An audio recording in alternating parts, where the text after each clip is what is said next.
Hey my good friends, Sam Haymart for Test Driven TV. Today we're looking at the 2017 Jeep Compass. It's all new for this year, replacing the old Compass, which has been on the market for quite some time. In fact, the old Compass was one of Jeep's first crossover SUVs. So it really has big shoes to fill, because even though the old Compass had been on the market for a long time and gotten quite old, it still sold like hotcakes. It had a very loyal audience out there. So in recreating the Compass, they had to redesign it, bring it up to date, add new features, new horsepower, new powertrain chassis, everything so that it could compete in the marketplace today, yet not rock the boat with the customers out there that already loved it. So my question is, did they succeed?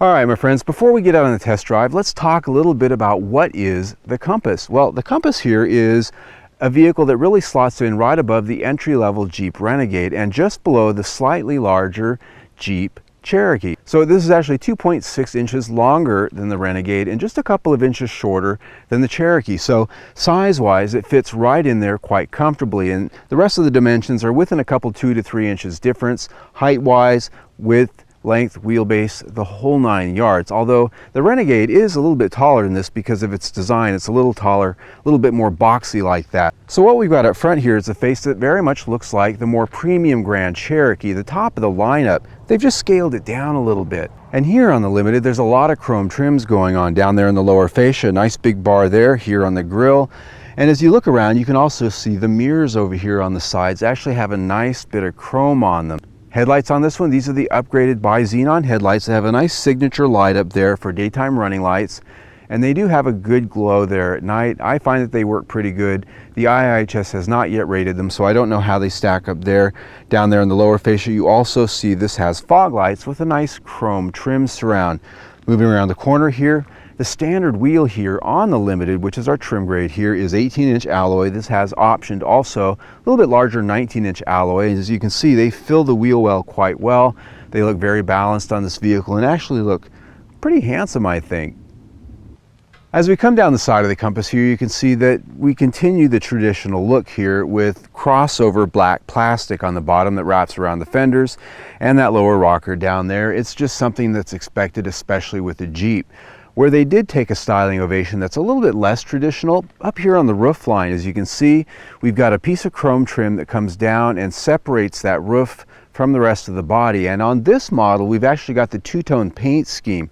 And so that really creates a styling element here that's, well, akin to some fashion sunglasses or something like that, and really does separate the Compass from the rest of the Jeep lineup, because this is the only model that offers that sort of fashion statement, I'd call it. This does have a few options on it here at the back. This has LED tail lamps. They are optional, even here on the Limited. Some of the competitors out there, those LED tail lamps are standard across the line. Just a thing to point out. Also optional here, standalone option, is the power liftgate. Always a nice thing on any SUV, because you buy these things for utility. Sometimes you've got armloads of stuff and you don't want to have to lift that thing open. The key fob and buttons will operate that thing anytime you need it. So I really do think they've created a vehicle that doesn't create controversy here, yet still sort of pushes the fashion envelope just a little bit.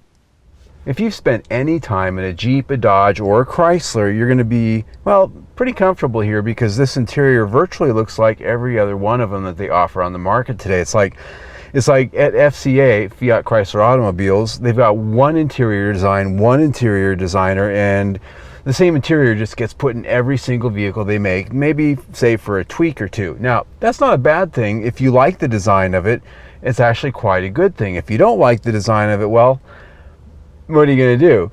It's a design in this particular vehicle here that is far better and beyond the old Jeep Compass. There's no question about that. The material quality in here is overall pretty good. You've got soft touch up here, soft touch up here, and you've got padded materials on the door panel. So they've made sure that pretty much everywhere your body touches and where your arms lay, that you've got some good materials. Now, yes, there's still some cheap plastics here and there as you move your hand around, but the materials in here are for the most part a little bit better than some of the competitors out there, particularly other American brands. When you get to comparing it to some of the import brands, I'd say we're on parity. The switchgear in here also of a reasonably good quality. Again, very similar to what you're going to find in other Chrysler, Jeep, and Dodge products. In fact, all of these parts here on the center stack, the control panels, the steering wheel, everything is virtually identical. So it's familiar. As I sit here though, the view out of this vehicle is much different from the old Compass. You much more feel like you're sitting in a car. The dash flows way out ahead of you, unlike the old Compass, and the windshield base very much feeling like a car in here, and you don't really see the hood at all from my seating position here unless you were to raise the seat up. There is a lot of range here in the seating adjustment, so if you're a short or a tall driver, if you're tall and you're big, you're going to find a comfortable spot here. They've really made sure that this is going to fit a lot of different people. Tilt and telescoping steering wheel with a manual adjustment. The instrument cluster here, again, very familiar if you've been in some of the other companies' cars and vehicles. 2 dials and then a large center screen with a digital readout display, fully customizable with any number of different things. The center stack here, very simple. You've got the Uconnect touchscreen display. Down below it, the HVAC controls, and you've also got radio controls there so that you don't have to use that touchscreen for everything. Down here on the console, you've got USB auxiliary and power port for that 12 volt. You've got the 4-wheel drive terrain select control, shifter. Down here in the middle, this also has an electronic parking brake, something a lot of cars are getting now. I don't particularly like them because they don't always release when you try to release them, and this one is of the automatic variety, so it automatically goes on every time you put the car in park. The cup holders located down low here. That's always a great thing because as you can see my hand here, those are low enough down there that you could have some really tall cups like from the gas station, not going to interfere with reaching the shifter. They're not going to be in your way. This storage area back here, not very large. It's actually quite small, surprising for an SUV. And getting to storage and spaces like that, there is a nice little pocket down here on the front of the center console, but the cubby here for your phone really isn't that big. In fact, my phone doesn't quite fit in it, even sitting up, standing up. So I'm surprised here that there's not more storage in this interior, but for the most part, it's a pleasing design to look at. It makes sense when you're sitting here. It's comfortable every day, and I'm pretty impressed. The first thing I noticed when I sat in the back of the Compass is that the seating position back here was a lot higher than I expected. A lot of times you get in these compact crossover SUVs and you're sitting down on the floor just like you would in a sedan or a compact car, and your knees are perched up and it's very uncomfortable. Now, I will say that this still isn't quite as high as I'd like it. As you can see, there's a little bit of space below the bottom of my legs, so I'm not getting a lot of support there. And the seat cushion actually is a little bit on the short side, so if I were a smaller person and my legs weren't quite as long, might feel pretty natural for me back here, but still, this is better than some of the other vehicles in class. Legroom, as you can see, very good. These seats about halfway forward, halfway back, as in all of my reviews, set for my height, which is about 5'9". So you can see that if you have somebody who is 6 feet here, that seat's going to come back a little further. Still some room. Above my head, I've got 3 to 4 inches of headroom here, so I'm not at all feeling cramped back here. It's pretty comfortable in that way, and I've also got some pretty good amenities back here, again, for this class. I've got vents back here for the HVAC. I've got a 115-volt AC outlet, as well as the USB charging port back here. So if you've got devices back here, be it a laptop, be it your phone, tablet, whatever, there's a lot of charging ports back here for all of that. And of course, you do have the 60-40 fold down split for this rear seat. When they fold down, they are nearly flat, and on this particular vehicle, I've got a nice rubber mat back there with the Jeep logo on it. Underneath that mat on this particular vehicle is a spare tire. Now, spare tire isn't standard equipment here on the Compass. That is a $250 option, one I highly recommend because the standard tire inflator system isn't going to work if you cut your tire open on a rock while you're out there enjoying Mother Nature. And honestly, I think in an SUV, you just must always have a spare tire. That's just my personal opinion. When it comes to rating this interior, for the most part, I'm very impressed with it. Chrysler has actually gotten much better at creating quality fit and finish on their interiors. And even though I sort of teased a little bit at the beginning about the design being identical in every Chrysler, Jeep, or Dodge product, it's a pleasing design to look at. And materials in here, as I say, for the most part, very good. There are some cheap plastics here and there, and there's a lot of parts bin components, like all the switch gear, the controls, things like that. If you get into a Chrysler minivan, or if you get into a Dodge product, you're going to find a lot of these very same parts here. But the good news is the quality is pretty decent and they work well. So the interior gets 4 out of 5 stars. When it comes to infotainment and technology, this has Chrysler's huge Uconnect touchscreen audio navigation system. Top of the line here in this model. As you can see here, it's very easy to see, even with a little bit of glare on that screen there. The way the graphics are done, it's very sharp, it's very easy to see. The menus are laid out very good, and I've always liked using this system, not only because the menus are easy to understand, presets for your radio stations are always there front and center. And even when you use some of the other features, getting back and forth from one thing to the other is pretty easy. And best of all, there are hard controls right here on the center stack for volume and tuning.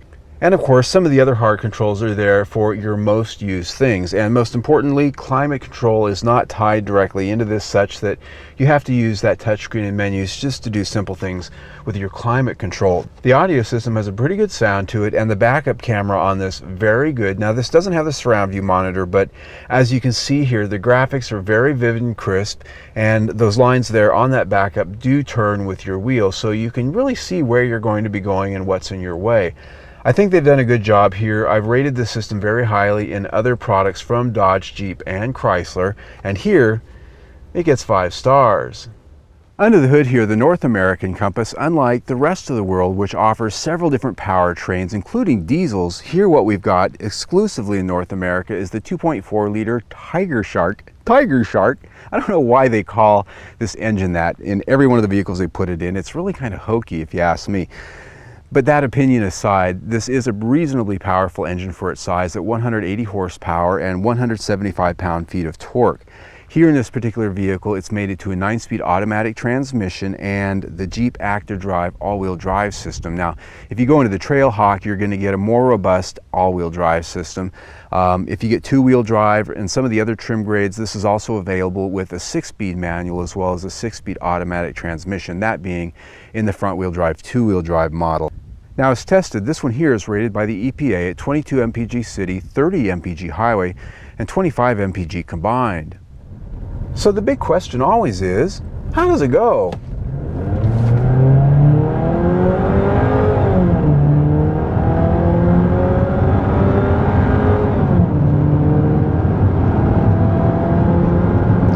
And 60 from a rolling start. Well, this isn't going to impress anyone who's looking for mass amounts of horsepower, but chances are if you're buying this vehicle, that's not necessarily your #1 gig. But the 2.4 liter Tiger Shark engine has never really been known for being an engine that enthusiastic drivers really appreciate, because it tends to be slow and noisy, and with this 9-speed automatic transmission, this combination just has really never been that willing to please, which is to say, when you step on the gas and really ask for power, you get a delay, and then you get unpredictable shifting behavior from this transmission. The engine rated here at 25 mpg combined. In my week with it, I only achieved 20, and that was a combination of city and highway, about 50-50 mix, and it was cooler this week here in Arizona, so the air conditioner wasn't on at all times. So this is a powertrain that really isn't all that competitive when it comes to noise, vibration, and harshness. When it comes to power delivery, the transmission, it just doesn't quite work as smooth and as enthusiastically as some of the other vehicles in the segment, like Nissan, Toyota, Honda, even some of those that have a CVT. Those vehicles tend to be a little bit more friendly and willing to please as you're out driving around, especially out here on the open road. So powertrain gets 3 out of 5 stars. When it comes to ride and handling, this actually rides on the very same chassis as the entry-level Jeep Renegade. It's just stretched 2.6 inches. A lot of the other dimensions and the actual parts and pieces that make this chassis and architecture are very much the same. If you spent any time driving the Renegade, you'll find that this actually doesn't drive too much different. And the other thing is, the last generation Compass wasn't that bad to drive. They had actually made quite a few improvements on the chassis during the vehicle's lifetime to where the handling was actually somewhat pleasing at times. What this new Compass does do well is handle. Very little body roll. The steering feel is very precise.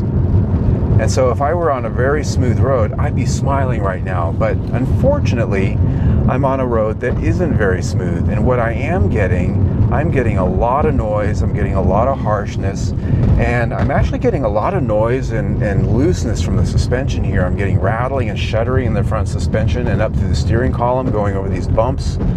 I'm getting a lot of harshness here that usually on vehicles like this tends to be reserved when I take them off the pavement.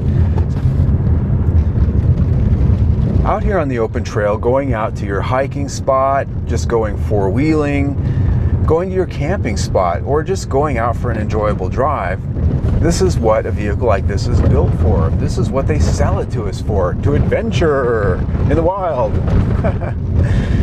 So, you know, it should be able to do a pretty good job out here of taking the rough stuff and serving it up a little bit with some poise. What I'm finding out here is just like on that rough pavement on the highway, this particular version of the Compass tends to really have a very, very harsh ride. It's unfortunately harsh, if I'm honest, because these low-profile tires on these big giant wheels transmit every bump and rut into this chassis in such a way that it's not very becoming of it. And so over a lot of this ribbed surface, these bumps, these ruts, I'm getting a lot of vibration in the chassis. I'm getting a lot of, in some cases, I'm actually getting some rattle here in the steering column on this particular vehicle. That's actually somewhat disappointing. That was some of it right there, if you could hear that. And the other thing is, this particular structure on this vehicle just isn't very tight at all. I'm getting rattling and shaking in the door frames, the interior, the trim, all of this stuff is exceptionally noisy. And you can just hear a lot of that noise. There's a lot of rattling and shaking. That's not my camera equipment. So I gotta be honest with you, my first blush out here, just on the washboard road, let alone going out and doing some off-roading, you know, this just doesn't live up to the Jeep nameplate in my mind. I expect a little bit more, to be honest with you. If I had just spent $34,000 on this vehicle so that I could come out here and enjoy my back trails, I'd probably be a little unhappy at this point. So chassis gets 3 out of 5 stars. On the measure of quality, something very important to me. As you know, if you've seen my reviews, I go over these cars with a fine-tooth comb. I look at the body paint and finish and body panel alignment. I look at the interior, the materials. I grip and grab on trims. I slam the doors. I drive them everywhere and I listen for noises. So I really want to get a good feel for how well put together is this thing, not only visually, but in the overall holistic picture. And so when I look at this vehicle here, much, much better than the old Compass without question, but we still have a few materials on the interior that are a little bit on the cheap side, lots of rattles and squeaks here, especially when we go out and use it like a Jeep. And that's the one area where I really sort of felt let down, is when I see the word Jeep on the hood here, I have an expectation that this thing is going to feel like a quality tool out there when you're using it like one. And well, this one really didn't in a lot of ways, and we talked about that when we were out driving. But overall, when I look at quality here, everything else does come into play. It's not just that one thing. And warranty coverage here is class average. There are other brands out there that offer much better warranty coverage, but there are some that offer less. So overall, quality comes in at 4 out of 5 stars. All right, my friends, wrapping it up for the Jeep Compass. I really think they've created a vehicle here that is vastly better than the Jeep Compass that it replaces. That's a no-brainer. It looks better, it does handle better, it's got a lot better interior in terms of quality, in terms of design. It's more comfortable. It really has everything that brings it up to date. But the question becomes is not, is it better than the old Compass, but how does it compare to what's on the market today? And I'm talking about Nissan, Toyota, Honda, Ford, Chevrolet, Hyundai, Kia. There are so many things here that it competes against. And looking at the price here, we're at $34,000 and some change, fully loaded, near fully loaded here. And well, geez, we start at $21,000 here for the base model. And whenever you get into a vehicle like this that has this many options on it, it at this price, you can start looking at premium brands out there. There are vehicles from Lexus, vehicles from Infiniti, vehicles from even Mercedes and BMW that you can start to look at when you're spending this much money. So to me, that always makes it a little bit tough on the value equation.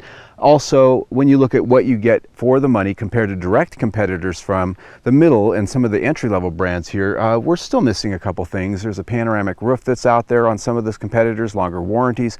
So in many cases, you have to look at that stuff, or do you just like the vehicle and this is what you want? So when I look at value, I factor all of that stuff in and I put it at 4 out of 5 stars. When you put that in with everything we've already talked about, we're 4 stars for the review. I'm Sam Haymart for Test Driven TV. I hope you enjoyed the ride. Well, my friends, if you like the test drive you just saw, I invite you to subscribe to our YouTube channel. You can do that by clicking on the big round logo right there, or you can see our latest test drive by clicking right there on the big square. Either way, stay tuned.